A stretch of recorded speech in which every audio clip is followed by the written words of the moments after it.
की शांत रातें अक्सर अपने भीतर गहरे रहस्य समेटे होती हैं। 18 जुलाई की उस रात उज्जैन के नागदा कस्बे में एक घर की खिड़कियों से हल्की रोशनी छन रही थी, परंतु उस घर के भीतर कुछ ऐसा हुआ जिसने सबको दहला दिया। दो नकाबपोश दरवाजा तोड़कर अंदर घुसे और बेरहमी की सारी हदें पार कर दी। धारदार हथियार से एक शख्स पर 25 से ज्यादा वार किए। उसका नाम था हुकुम सिंह गिरवाल। हुकुम सिंह गिरवाल एक साधारण सा आदमी जिसे उसके अपने ही घर में 25 से ज्यादा वार कर निर्मम तरीके से मार दिया गया। कौन थी ये शैतान? क्या था मकसद? पुलिस के लिए यह एक ब्लाइंड मर्डर था, एक ऐसा कत्ल जिसकी कड़ियाँ जोड़ना आसान नहीं था। शुरू में सबने इसे डकैती या किसी पुरानी रंजिश का मामला समझा। पुलिस मौके पर पहुंची, मौकाए वारदात से सबूत इकट्ठा किए, परिजनों से पूछताछ की और आज टीम बनाई गई। इस टीम में शामिल थे ग्रामीण एएसपी मयूर खंडेलवाल, नागदा सीएसपी ब्रजेश श्रीवास्तव और थाना प्रभारी जितेंद्र पाटीदार। हर एंगल से जांच शुरू हुई। साइबर सेल भी जांच में जुट गई, लेकिन अगले 8 दिनों तक हर सुराग एक बंद गली में ले जा रहा था।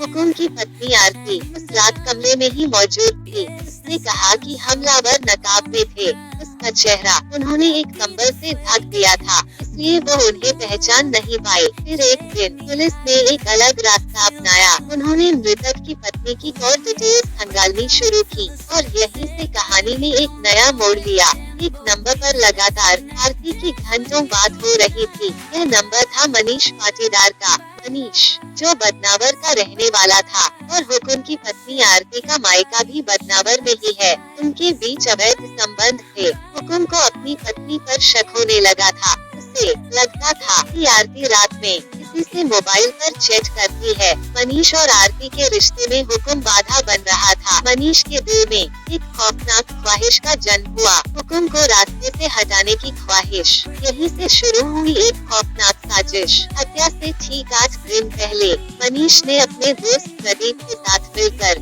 हुकुम के घर की रेकी की। उन्हें पता था कि कब और कैसे हमला करना है और कहां से फरार होना है। और फिर वो रात आई जिस रात नकाबपोश हमलावरों ने हुकुम को बेरहमी से मार डाला। यह एक ऐसी दरिंदगी थी जहां शरीर पर 25 से ज्यादा वार किए गए थे, लेकिन कहानी में सबसे चौंकाने वाला मोड़ अभी बाकी था। हत्या के अगले दिन मनीष पाटीदार हुकुम के परिजनों के पास शोक व्यक्त करने पहुंचा। वो उनके दुख में शरीक हुआ और हुकुम के अंतिम संस्कार में भी शामिल हुआ। जब पुलिस ने हुकुम के शव को पोस्टमार्टम के लिए भिजवाया और वापस परिवार को सौंपा, मनीष सभी जगह मौजूद रहा था। उसने ऐसा इसलिए किया ताकि किसी को उस पर शक न हो। वो खुद को निर्दोष साबित करना चाहता था। पुलिस को मनीष पर शक हुआ और उन्होंने उसे हिरासत में लिया। कड़ी पूछताछ के बाद मनीष टूट गया और उसने अपना जुर्म कबूल कर लिया। उसने बताया कि उसने अपने दोस्त प्रदीप के साथ मिलकर हुकुम की हत्या की थी। वे हत्या के बाद बाइक से फरार हो गए थे, लेकिन कहानी यही खत्म नहीं होती। अब पुलिस की जांच आरती पर टिकी है। क्या वह इस साजिश में शामिल थी? क्या उसने अपने प्रेमी का साथ दिया था? यह सब अभी भी जांच का विषय है। हुकुम गिरवाल की मौत एक धोखे और अवैध संबंधों की दर्दनाक कहानी है। एक ऐसा अपराध जहां हत्यारा खुद मृतक के शोक में शामिल होकर पुलिस की आंखों में धूल झोंकना चाहता था। लेकिन कहते हैं ना, कानून के हाथ लंबे होते हैं और कोई भी अपराधी बच नहीं सकता। आपको क्या लगता है? क्या आरती भी इस अपराध में शामिल थी? अपनी राय कमेंट बॉक्स में साझा करें। वीडियो को लाइक करें, शेयर करें। ऐसी ही और कहानियों के लिए हमारे चैनल को सब्सक्राइब कीजिए। धन्यवाद।